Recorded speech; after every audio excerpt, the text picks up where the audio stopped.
ప్రముఖ నటుడు ప్రకాష్ రాజ్ ఓటు వివాదం ఇప్పుడు మరోసారి చర్చనీయాంశంగా మారింది. తన ఓటును ఏకపక్షంగా తొలగించారంటూ ప్రకాష్ రాజ్ చేసిన విమర్శలకు ఎన్నికల సంఘం క్లారిటీ ఇచ్చింది. అసలు ప్రకాష్ రాజ్ ఓటు తొలగించారా లేక ఆయన చిరునామా మారడంతో ఓటు వివరాల్లో మార్పు చేశారా? ఈసీ అధికారులు ఏం గుర్తించారు? ప్రకాష్ రాజ్ ఓటును ఏకపక్షంగా తొలగించలేదని ఎన్నికల సంఘం స్పష్టం చేసింది. ఓటర్ ఐడీలో నమోదైన చిరునామాను అధికారులు స్వయంగా పరిశీలించారని తెలిపింది. ప్రకాష్ రాజ్ ఓటర్ ఐడీలో బెంగళూరులోని ఒక చిరునామా నమోదైంది. అయితే ఆయన 4 ఏళ్ల క్రితమే ఆ చిరునామా నుంచి మారిపోయినట్లు అధికారులు గుర్తించారు. ప్రస్తుతం ఆయన మరో ప్రాంతంలో నివసిస్తున్నట్లు ప్రకాష్ రాజ్ అంగీకరించారని ఈసీ వెల్లడించింది. దీంతో ఆయన ఓటు విషయంలో అధికారులు చిరునామా మార్పు ప్రక్రియను చేపట్టారు. ఈ వ్యవహారంలో కేవలం ఒక్కరి సమాచారం ఆధారంగా నిర్ణయం తీసుకోలేదని ఈసీ తెలిపింది. ప్రకాష్ రాజ్ పాత చిరునామా వద్ద ఉన్న పొరుగువారిని అధికారులు సంప్రదించారు. అలాగే ఆ ప్రాపర్టీ మేనేజర్ నుంచి కూడా వివరాలు సేకరించారు. వారి స్టేట్మెంట్లను పరిగణలోకి తీసుకున్న తర్వాతే నిర్ణయం తీసుకున్నామని ఎన్నికల సంఘం స్పష్టం చేసింది.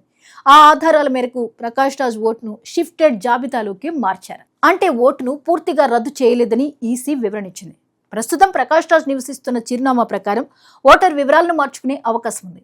కొత్త చిరునామాతో ఫామ్ 6 సమర్పిస్తే ఓటర్ ఐడిని అప్డేట్ చేసుకోవచ్చని ఈసీ తెలిపింది. దీంతో ఆయన ఓటు హక్కు పూర్తిగా పోయిన పరిస్థితి లేదని ఎన్నికల సంఘం స్పష్టం చేసింది.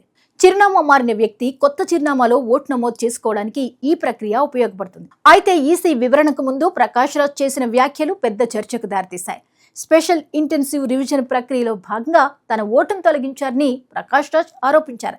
తాను పుట్టి పెరిగిన ప్రాంతం నుంచి తన ఓటును తొలగించడం పెద్ద జోక్ అంటూ వ్యంగ్యంగా స్పందించారు. ఓటు హక్కు అనేది ప్రతి పౌరుడికి ఉన్న ముఖ్యమైన హక్కని పేర్కొన్నారు. తనతో పాటు దాదాపు 65 లక్షల మంది ఓటర్ల పేర్లను కూడా అలాగే తొలగించారని ఆయన ఆరోపించారు. ఈ అంశంపై ఆయన తీవ్ర అసంతృప్తి వ్యక్తం చేశారు. తన ఓటును ఎలాగైనా తిరిగి పొందుతానని ప్రకాష్ రాజ్ స్పష్టం చేశారు. తన సోషల్ మీడియా ఖాతాలో ప్రకాష్ రాజ్ ఒక వీడియోను విడుదల చేశారు. ఆ వీడియోలో ఓటు తొలగింపు వ్యవహారంపై తన అభిప్రాయాలను వెల్లడించారు. తన ఓటు విషయంలో తాను వెనక్కి తగ్గబోననే సంకేతాన్ని ఇచ్చారు. ఓటర్ల జాబితా సవరణ ప్రక్రియపై కూడా ప్రశ్నలు లేవనెత్తారు. తనలాంటి పరిస్థితి మరెంతమంది ఓటర్లకు ఎదురైందనే అంశాన్ని ఆయన ప్రస్తావించారు.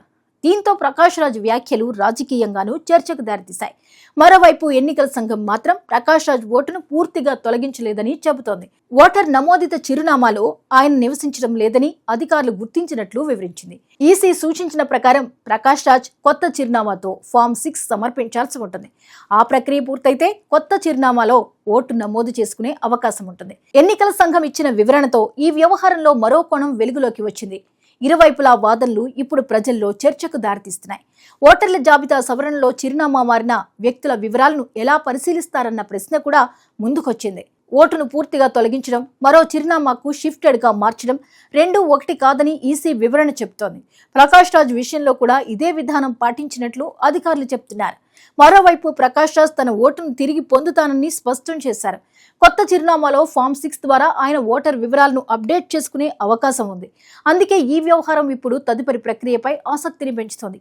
మొత్తంగా ప్రకాష్ రాజ్ ఓటు వివాదంపై ఎన్నికల సంఘం తన వైఖరిని స్పష్టం చేసింది. ప్రకాష్ రాజ్ ఓటు వివాదం ఇక్కడితో ముగుస్తుందా అన్నది చూడాల్సి ఉంది.